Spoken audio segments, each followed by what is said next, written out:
Yes, could you throw some light on what is said about in the Holy Quran about man going forth in search of knowledge? What is the Quran standing on this?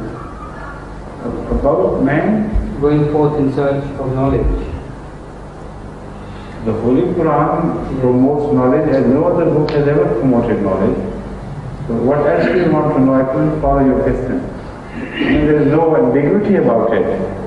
The Holy Quran as well as the traditions of the Holy Prophet promote knowledge to such extent that never any religion before promoted knowledge. So the Quran is guidance in itself. The Quran is guidance in itself for the whole mankind.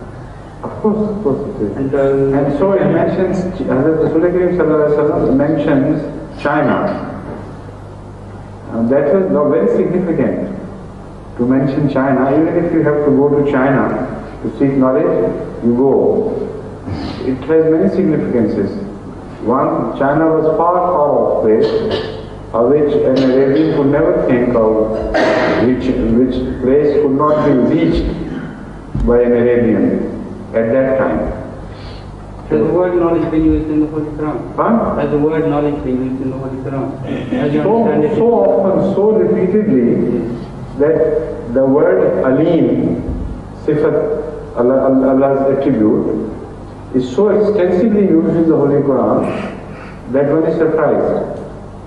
And if you put all the books together, in the name of religion, whichever books have been revealed or thought to be revealed, and count the words Alim or any word pertaining to knowledge, the Holy Quran would exceed in number of that mention.